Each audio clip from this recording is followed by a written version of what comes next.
The cars were pretty fast this week. Racing in Miami brings the end of the unplanned race break through April, and honestly, it's felt far too long. But we are so back. Many events, along with Miami Live with McLaren, took over the city last week, an excitement hard to match as we return to racing. No fancy helmet from Lando yet, making this year reminiscent of his first race win here in 2024.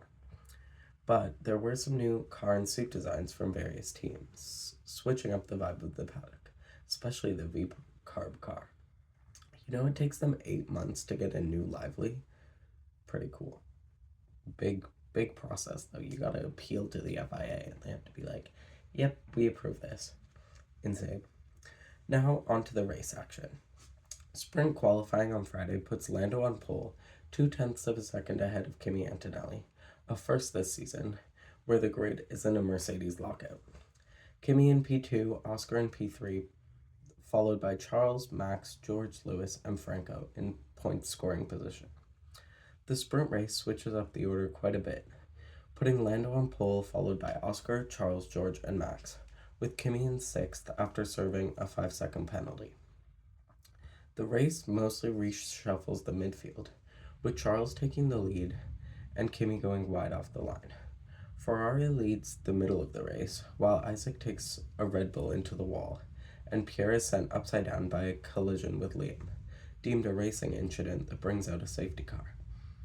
The battle between the top 3 teams of the championship intensifies, while Racing Bulls wins fastest pit stop, and Lando wins fastest lap of the race.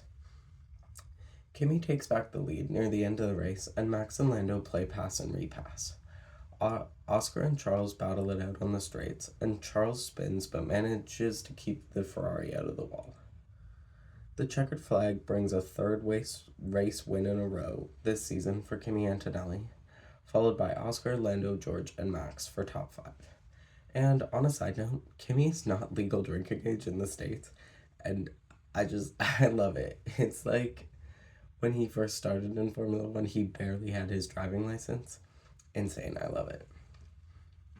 After the race, the stewards issued Charles a penalty for driving after a collision with the wall and leaving the track or cutting corners multiple times, meaning 20 seconds were added to his race time, and he drops from 6th to 8th in the standings for the Miami Grand Prix.